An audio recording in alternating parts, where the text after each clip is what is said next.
Samantala, Millionaires Club pa rin kung may tuturing ang Senado. Lahat po kasi ng mga senador, milyong-milyong piso ang yaman base sa kanilang Statement of Assets, Liabilities at Net Worth o SALN. Nasa top 10 ang pinakamayayamang senador, ang tatlo na inirereklamo ng pandarambong. Nakatutok si Jam, si Sam.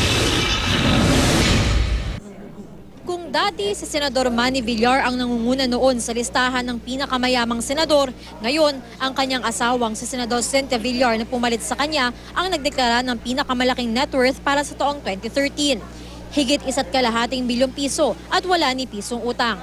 Tumaas pa nga ang net worth niya ng halos 400 milyong piso kumpara noong huling SALN niya.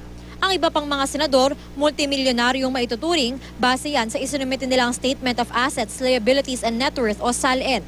Pangalawa sa listahan ng mayamang senador si Ralph Recto na may halos 200 bilyong pisong net worth.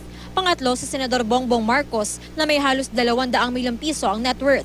Kasama sa 10 pinakamayayamang senador ang 3 sinampahan na ng reklamo kaugnay ng pork barrel scam. Sina Senador Jingo Estrada na ika-4, Bong Revilla na ika-5 at nagdeklarang bumaba raw ng mahigit 2 milyong piso ang net worth at Juan Ponce Enrile na ika-7 sa net worth na 119.3 milyon pesos. Ang kapatid ni Estrada na si JV Ejercito nasa pang-12 sa pinakamayaman. He started his career earlier, may negosyo siya or sa showbiz siya.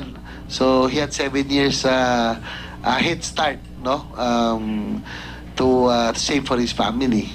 Pang-anim sa listahan si Senador Grace Poe na nakakuha ng pinakamaraming boto sa nakaraang eleksyon.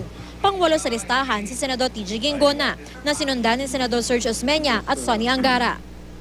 17 sa 24 na senador ang tumaas ang net worth kumpara sa huling SALN nila. Nangunguna sa tumaas ang net worth sina Villar, Ginggona, Recto at Senate President Franklin Drilon na mahigit 6 na milyong piso ang itinaas ng net worth. Tulad noong 2012 SALN, pinakamaliit ang net worth ni Senador Chis Escudero at Sonny Trillanes.